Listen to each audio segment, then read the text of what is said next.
Cricket world cup में एक और बड़ा अपसेट, पाकिस्तान को अफगानिस्तान के हाथों शर्मनाक शिकस्त। शाहीनों को 8 विकेटों से हरा दिया। ग्रीन शर्ट्स का 283 रन का हदफ अफगान टीम ने 2 विकेटों के नुकसान पर बासानी पूरा कर लिया।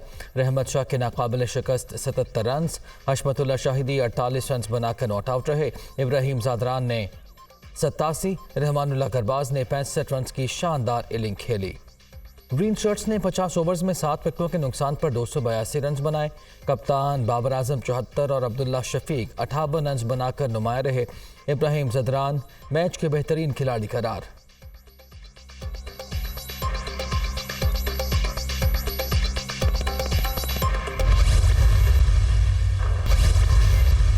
आज तो उम्मीद ही नहीं था कि मैच हारेंगे। ये तो बंदे की सोच में भी नहीं था कि अफगानिस्तान से भी हार जाएंगे। इससे बड़ी शर्म की बात हमारे लिए क्या होगी कि हम अफगानिस्तान से हार रहे हैं। खुदा के वास्ते यार बंदों की तरह खेले यार, ये वर्ल्ड कप है, ये किस्मत वाला खेलता है।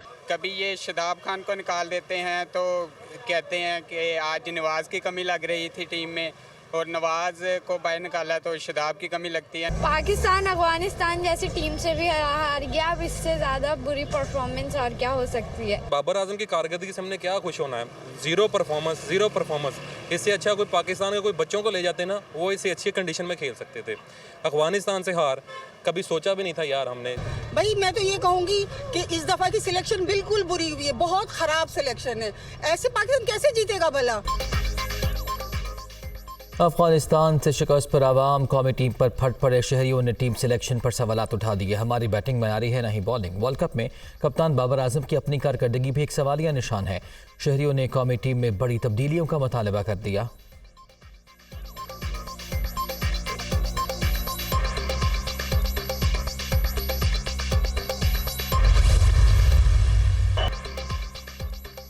पाकिस्तान क्रिकेट का एक और शाहदैन अफगानिस्तान के हाथों बदतरीन शिकस्त ने 2007 के वर्ल्ड कप में आयरलैंड से कौमी टीम की हार के ज़ख्म ताज़ा कर दिए। आयरलैंड ने पाकिस्तान को 3 विकेटों से शिकस्त दी थी।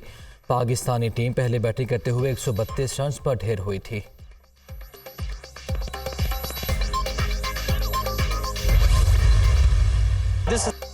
इब्राहिम ज़दरान ने एहसान फरामोशी की इंतहा कर दी। पाकिस्तान की कुर्बानियां भी नज़रअंदाज। अफगान बल्लेबाज के असली दुश्मन भारत में खड़े होकर पाकिस्तान के खिलाफ हर्षा सनाई। जीत को पाकिस्तान से वापस जाने वाले गैर कानूनी मुकीम अफगानियों के नाम किया।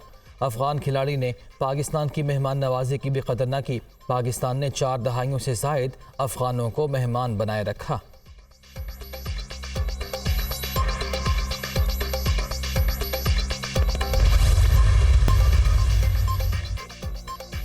पीसीबी की कौमी टीम में अंदरूनी तनाज़े की सख्ती से तदीद। कौमी टीम मुतहिद है और किसी खिलाड़ी के किसी से कोई इख्तलाफ नहीं। झूठी खबर फैलाए जाने पर मायूसी हुई। पीसीबी का रद्द-ए-अमल।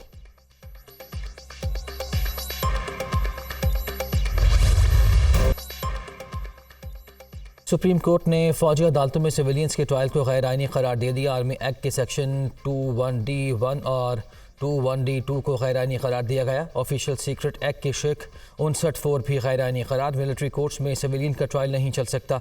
9 मई के 103 मुल्जिमान का ट्रायल क्रिमिनल कोर्ट में ही चल सकता है। सुप्रीम कोर्ट का हुक्म। अदालत उज़्मा के 5 रुकनी बेंच ने 4-1 से फैसला सुनाया। जस्टिस याहिया आफरीदी का फैसले से इख्तलाफ। बेंच के सरबराह जस्टिस एजाजुल अहसन ने मुख्तसर फैसला पढ़कर सुनाया। सुप्रीम कोर्ट का मुख्तसर तहरीरी फैसला भी जारी।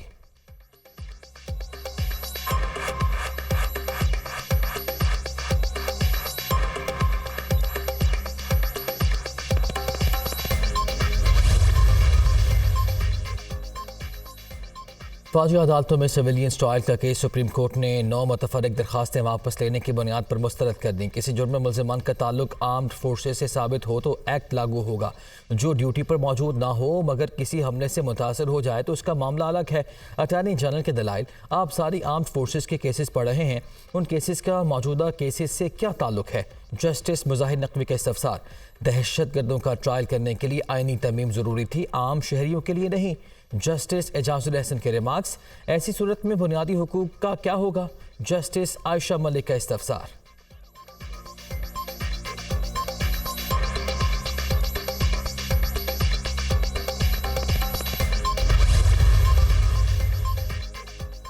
सुप्रीम कोर्ट के फैसले से मुल्क दुश्मन अनासर के हौसले बढ़ेंगे। क्या मुल्क के अंदर इंतशार फैलाने वालों का मिलिट्री कोर्ट्स में ट्रायल ना किया जाए। चेयरमैन PTI ने 9 मई को मजमूम साजिश के तहत कौमी सलामती के इदारों पर हमले कराए मुल्की दिफा दाव पर लगाने वालों का मिलिट्री कोर्ट्स में ही ट्रायल होना चाहिए। शहदा की यादगारों को मिसमार करने वाले कौमी मुजरिम किसी रियायत के मुस्तहिक नहीं। अता तारण।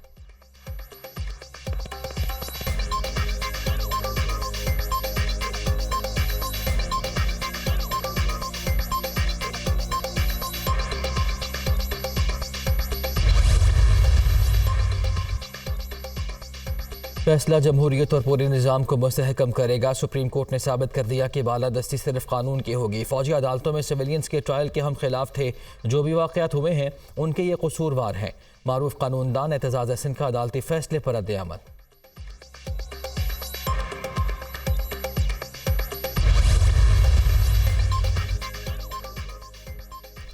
साफा केस में चेयरमैन PTI और शाह महमूद कुरैशी पर फर्द जुर्म आए, दोनों का सेहत जुर्म से इनकार। खुसूसी अदालत ने साफा केस के गवाहान को 27 अक्टूबर को तलब कर लिया।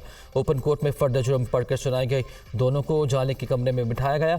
जज की जानिब से फर्द जुर्म पढ़ने के बाद चेयरमैन PTI और शाह महमूद कुरैशी ने कहा समझ नहीं आई। दोनों ने फर्द जुर्म आयद होने के बाद दस्तावेजात पर दस्तखत कर दिए।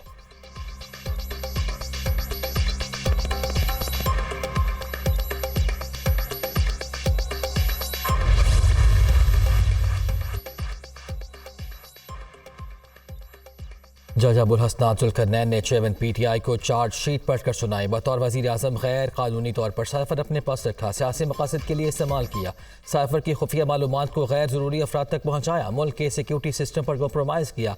इससे रियासत पाकिस्तान की सेफ्टी मुतासर हुई। साइफर को अपने लिए इस्तेमाल करके कौमी सलामती को खतरे में डाला। चेयरमैन PTI पर साइफर केस में लगी चार्जशीट मंजर आम फैला गई। शाह महमूद कुरैशी ने चेयरमैन PTI के जुर्म में मावनत की। चेयरमैन PTI के जुर्म में आप भी शरीक जुर्म हैं। आप ऑफिशियल सीक्रेट एक्ट के सेक्शन 5 और 9 के मुर्तकिब ठहरे। शाह महमूद कुरैशी के खिलाफ चार्जशीट का मतन।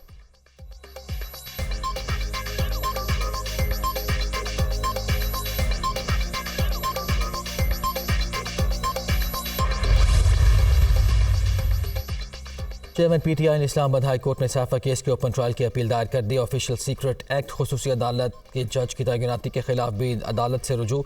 इस्लामाबाद हाई कोर्ट की सिंगल बेंच के खिलाफ इंटर कोर्ट अपील दायर। अदालती आलिया से सिंगल बेंच के फैसला का लदम करार देने की इस्तदा।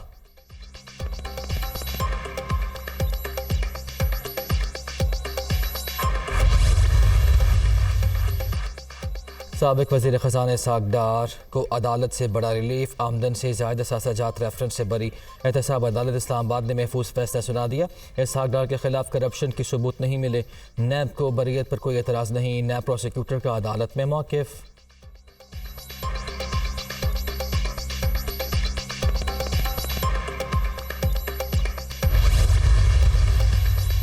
और नवाज शरीफ के एवन फील्ड अल अज़ीज़िया रेफरेंस में अपीलें बहाल करने की दरखास्तें समाअत के लिए मुकर्रर। चीफ जस्टिस आमिर फारूक की सरबराही में इस्लामाबाद हाई कोर्ट का 2 रुकनी बेंच आज समाअत करेगा। जस्टिस मियां गुल हसन औरंगजेब भी खुसूसी बेंच में शामिल। साबिक वज़ीर आज़म की दरखास्तों पर कोई एतराज़ नहीं लगाया गया। एवन फील्ड रेफरेंस में एहतसाब अदालत ने 6 जुलाई 2018 को गैर हाज़िरी में सज़ा सुनाई। पेटिशनर की अहलिया लंदन में ज़ेर इलाज और वेंटिलेटर पर थी। फैसला सुनाने के ऐलान में ताख़ीर की इस्तदा की जो मंजूर न हुई। नवाज शरीफ सेहत की खराबी के बायस अपीलों की पैरवी के लिए हाजिर नहीं हो सके। दरखास्त में मौक़िफ़।